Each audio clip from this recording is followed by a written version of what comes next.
नमस्कार विद्यार्थी मित्रांनो, माझं नाव सुहास भिसे. स्वागत आहे तुमचं सर्वांचं परदा करंट अफेअर्स मराठी या आपल्या मायबोली भाषेतील एज्युकेशनल यूट्यूब चॅनलमध्ये. विद्यार्थी मित्रांनो, आज आहे 6 सप्टेंबर 2024. आजच्या दिवसाचे जेवढेही चालू घडामोडीचे महत्त्वाचे टॉप प्रश्न बनत असतील ते सर्व प्रश्न आपण या व्हिडिओच्या माध्यमातून पाहणार आहोत. तरी सर्वप्रथम आपण जर नवीन असाल, पहिल्यांदा या चॅनलवरील व्हिडिओ पाहत असाल तर चॅनलला या ठिकाणी अवश्य सबस्क्राईब सुद्धा करून घेऊ शकता. ठीक आहे, चला तर मग आपण आजच्या व्हिडिओला सुरुवात करूया. त्या अगोदर कालच्या व्हिडिओमध्ये जो काही शेवटचा प्रश्न विचारला होता त्या प्रश्नाचं उत्तर जाणून घेऊया. काय होता प्रश्न? कोणत्या देशाच्या राष्ट्रपतींना अलीकडेच ऑलिम्पिक ऑर्डर देण्यात आलेला आहे? तर बऱ्याच विद्यार्थी मित्रांनी अगदी योग्य उत्तर टाईप करून सांगितलं आहे. पर्याय क्रमांक ए, फ्रान्स हे या प्रश्नाचं योग्य उत्तर असणार आहे. तर फ्रान्स देशाच्या राष्ट्रपतींना ऑलिम्पिक ऑर्डर देण्यात आलेला आहे. क्लिअर? पाहूया प्रश्न क्रमांक पहिला. टोटल संपूर्ण व्हिडिओमध्ये 12 प्रश्न असतील. सुरुवातीपासून शेवटपर्यंत व्हिडिओ काळजीपूर्वक पहा. एक एक प्रश्न महत्त्वाचा आहे, तुम्ही कोणत्याही परीक्षेची तयारी करा. प्रश्न क्रमांक पहिला काय आहे? आशिया खंडातील सर्वात जुने धरण भंडारदरा धरण केव्हा बांधण्यात आलेले आहे? Oldest dam in Asia continent असं म्हटलं तरी काय हरकत नाही. प्रश्न क्रमांक पहिल्याचं योग्य उत्तर आहे पर्याय क्रमांक डी, 1926 म्हणजेच 1926 मध्ये या ठिकाणी आशिया खंडातील सर्वात जुने धरण भंडारदरा धरण हे बांधण्यात आलेलं आहे. ही गोष्ट या ठिकाणी न्यूजमध्ये काय आहे याच्याबद्दल 3-4 पॉईंट्स आहेत ते लिहून घ्या. पहिला पॉईंट, जलसंपदा विभागाच्या अकोले तालुक्यातील भंडारदरा जलाशयात आद्य क्रांतिकारक वीर राघोजी भांगरे जलाशय असं नामकरण देण्याबाबत शासनाचा विविध अर्ज प्राप्त झालेले होते. आता त्याला या ठिकाणी अप्रूव्हल मिळालेलं आहे. याच्यानुसार भंडारदरा जलाशयाला आता आद्य क्रांतिकारक वीर राघोजी भांगरे जलाशय या नावाने ओळखले जाणार आहे. परीक्षेमध्ये 100% हा प्रश्न विचारला जाणार. स्टार मार्क करून ठेवू शकता. 1926 साली बांधलेले भंडारदरा धरण हे आशिया खंडातील सर्वात जुने धरण आहे. भंडारदरा धरणास विल्सन धरण असं देखील ओळखलं जातं. या नावाने भंडारदरा धरणाचे मूळ नाव विल्सन धरण असून त्याच्या जलाशयास आर्थर लेक असं म्हटलं जातं. या गोष्टी महत्त्वाच्या आहेत परीक्षेच्या दृष्टिकोनातून. लेटेस्ट न्यूज आहे. पुढचा प्रश्न, प्रश्न क्रमांक दुसरा. जिओ ब्रेन नावाचा AI कोणत्या समूहाने लॉन्च केलेला आहे? जिओ याच्यावरून लक्षात आलं पाहिजे. पर्याय क्रमांक सी, रिलायन्स या ठिकाणी ग्रुप, रिलायन्स समूहाने या ठिकाणी जिओ ब्रेन नावाचा आर्टिफिशियल इंटेलिजन्स लॉन्च केलेला आहे, ज्याचा उद्देश व्यावसायिक प्रक्रियांमध्ये कृत्रिम बुद्धिमत्ता एकत्रित आणि ग्राहक सेवा सुधारणे हा याच्या मागचा मेन पर्पज आहे. पर्याय क्रमांक सी, रिलायन्स ग्रुप हे या प्रश्नाचं योग्य उत्तर असणार आहे. जिओ ब्रेन कशा संदर्भात आहे? AI संदर्भात. तर लगेच काय करूया, AIच्या संदर्भात जे काही लेटेस्ट प्रश्न आहेत किंवा लेटेस्ट जे काही न्यूज आहेत त्याच्यावरती चर्चा करूया. लिहून घ्या. GPT-4o आजपर्यंतचे सर्वात वेगवान आणि सर्वात शक्तिशाली AI मॉडेल विकसित केलं आहे ओपन AIने. AI क्रिश आणि AI भूमी या 2 AI अँकरची घोषणा करण्यात आली आहे दूरदर्शनच्या द्वारे. दुसरी जागतिक AI परिषद भरवण्यात आली आहे दक्षिण कोरियामध्ये. भारतातील पहिली AI समर्पित संस्था युनिव्हर्सल AI विद्यापीठाचे पहिले कुलगुरू बनले या ठिकाणी सायमन मॅक. त्यानंतर जंगलातील आग शोधण्यासाठी पहिली प्रगत AI प्रणाली अलीकडे सुरू करण्यात आली आहे महाराष्ट्रातील पेंच व्याघ्र प्रकल्पामध्ये.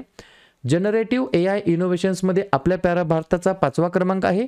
जगातील पहिली मिस AI या ठिकाणी बनलेली आहे केंजा लायली. सेवा चॅटबॉट लॉन्च केला आहे सेबीने. 125 भारतीय भाषांसाठी AI प्रकल्प मोरणी सुरू केला आहे या ठिकाणी गुगल डीप माइंडने. आणि जिओ ब्रेन AI या ठिकाणी सुरू केलेला आहे किंवा लॉन्च करण्यात आला आहे रिलायन्स ग्रुपच्या माध्यमातून. पुढचा प्रश्न, कोणत्या राज्याने किंवा राज्य सरकारने वृंदावन ग्राम स्कीमला मान्यता दिलेली आहे, योजनेला मान्यता दिलेली आहे?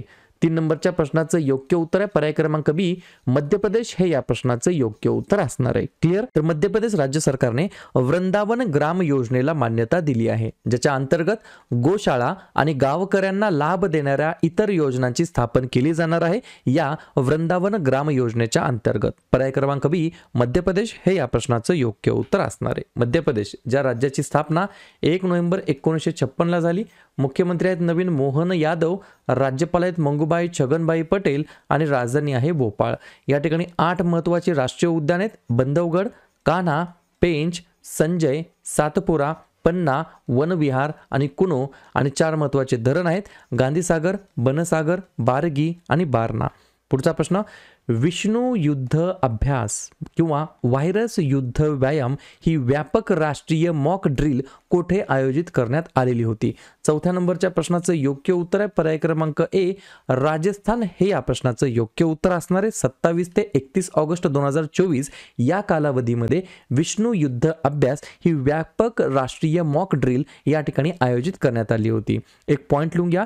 NOHM म्हणजेच नॅशनल वन हेल्थ मिशनच्या अंतर्गत अजमेर जिल्ह्यामध्ये एक व्यापक राष्ट्रीय मॉक ड्रिल विष्णू युद्ध अभ्यास आयोजित करण्यात आला. मानवी आरोग्य, पशुसंवर्धन आणि वन्यजीव क्षेत्रातील तज्ज्ञांनी बनलेल्या राष्ट्रीय संयुक्त उद्रेक प्रतिसाद संघाच्या तयारीचे आणि प्रतिसादाचे मूल्यांकन करणे हा या व्यायामाचा मागचा मेन उद्देश होता. तर अशा प्रकारचा हा जो काही व्यायाम आहे विष्णू युद्ध अभ्यास ही जी काही व्यापक राष्ट्रीय मॉक ड्रिल होती ती आयोजित करण्यात आली होती राजस्थानमध्ये. राजस्थान ज्या राज्याची स्थापना 30 मार्च 1949 ला करण्यात आली. नवीन मुख्यमंत्री आहेत भजनलाल शर्मा, नवीन राज्यपाल आहेत हरिभाऊ किसनराव बागडे आणि राजधानी आहे जयपूर. 3 महत्त्वाचे राष्ट्रीय उद्यान आहेत मुकुंद्रा हिल्स, रणथंबोर आणि सरिस्का आणि 3 महत्त्वाचे धरण आहेत बिसलपूर, राणा प्रताप, गांधी सागर आणि जवाहर सागर. पुढचा प्रश्न फिक्की यंग लीडर्स अवॉर्ड्स 2024 मध्ये यूथ आयकॉन अवॉर्ड 2024 स्पोर्ट्स कॅटेगरीमधील कोणाला प्रदान करण्यात आलेला आहे? 5व्या नंबरच्या प्रश्नाचं योग्य उत्तर आहे पर्याय क्रमांक डी आपला गोल्डन बॉय नीरज चोप्रा हे या प्रश्नाचं योग्य उत्तर असणार आहे. तर नीरज चोप्रा यांना या ठिकाणी यूथ आयकॉन अवॉर्ड 2024 ने सन्मानित करण्यात आलेला आहे. प्रश्न आहे या ठिकाणी पुरस्कारासंदर्भात. तर लगेच नवनवीन पुरस्कार प्राप्त व्यक्तींवरती चर्चा करूया. लिहून घ्या.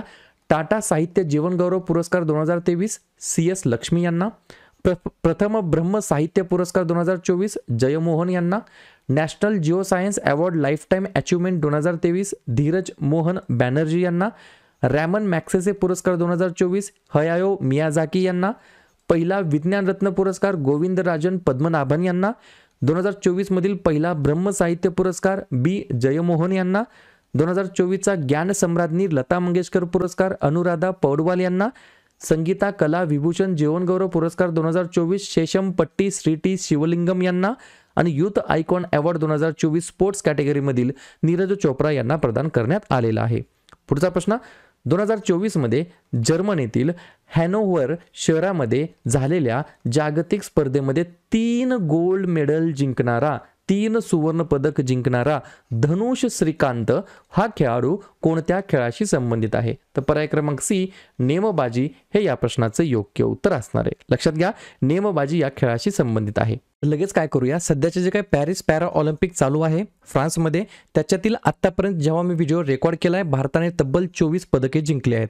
याच्यामध्ये 10 कांस्य पदक आहेत, 9 या ठिकाणी रौप्य पदक आहेत आणि 5 सुवर्ण पदक आहेत. हे 5 सुवर्ण पदक कोण आहेत याच्यावरती तुम्हाला हमखास प्रश्न विचारला जाणार. लिहून घ्या हे 5 मधील कोण कोण आहेत. तर या ठिकाणी पुरुषांच्या वैयक्तिक रिकर्व खुलीमध्ये हरविंदर सिंग यांनी गोल्ड मेडल जिंकलं. पुरुषांच्या भालाफेक कॅटेगरीमध्ये सुमितने या ठिकाणी गोल्ड मेडल जिंकलेलं आहे. पुरुषांच्या क्लब थ्रो गेम्समध्ये धरमबीर यांनी सुवर्ण पदक जिंकलं आहे. पुरुष एकेरी बॅडमिंटनमध्ये कुमार नितेश यांनी या ठिकाणी सुवर्ण पदक जिंकलं आहे आणि महिलांच्या 10 मीटर एअर रायफल स्टँडिंगमध्ये अवनी लेखरा यांनी या ठिकाणी सुवर्ण पदक पटकावलेलं आहे. पुढचा प्रश्न अलीकडेच चर्चेमध्ये असलेले हरिम 2 बॅलिस्टिक मिसाईल हे या ठिकाणी कोणत्या देशाने विकसित केलेले आहे? तर पर्याय क्रमांक बी युक्रेन हे या प्रश्नाचं योग्य उत्तर असणार आहे. तर युक्रेन या देशाने या ठिकाणी विद्यार्थी मित्रांनो HRIM हिरिम किंवा हरिम 2 हे बॅलिस्टिक मिसाईल या ठिकाणी विकसित केलेलं आहे. पर्याय क्रमांक बी हे या प्रश्नाचं योग्य उत्तर असणार आहे. 2 पॉइंट लिहून घ्या. यामध्ये सामरिक क्षेपणास्त्र प्रणाली आणि एकाधिक रॉकेट लॉन्चरची वैशिष्ट्ये एकत्र केली आहेत.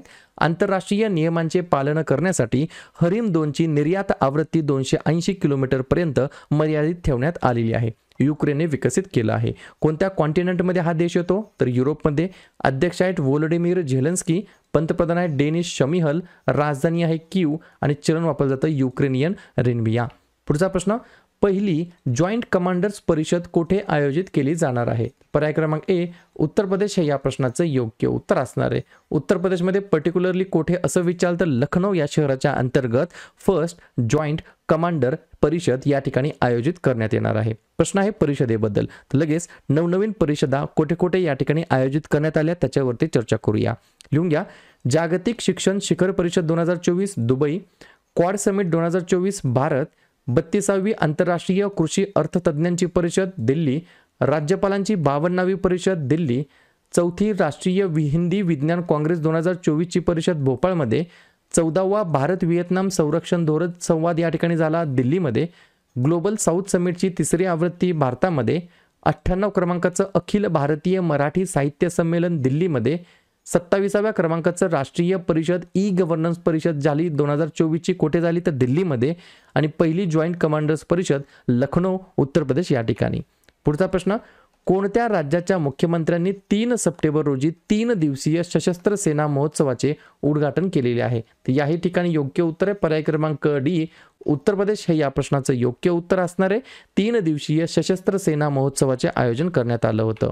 पुढचा प्रश्न, प्रश्न क्रमांक 10, ब्रुनेईला भेट देणारे पहिले भारतीय पंतप्रधान कोण ठरले आहेत? 100% हा प्रश्न विचारला जाणार. एकतर ब्रुनेई या देशाचे पंतप्रधान कोण आहेत, राजधानी कोण आहे, या देशाला भेट देणारे पहिले फर्स्ट इंडियन प्राईम मिनिस्टर कोण ठरले आहेत? तर पर्याय क्रमांक सी, माननीय पंतप्रधान नरेंद्र मोदीजी हे या प्रश्नाचं योग्य उत्तर असणार आहे. 2-3 पॉईंट लिहून घ्या. 10 मे 1984 रोजी राजनैतिक संबंध प्रस्थापित केल्यानंतर कोणत्याही भारतीय पंतप्रधानाची ब्रुनेईला झालेली ही पहिलीच भेट आहे. भारत आणि ब्रुनेई 2024 मध्ये राजनैतिक संबंधाची 40 वर्षे साजरी करीत आहेत.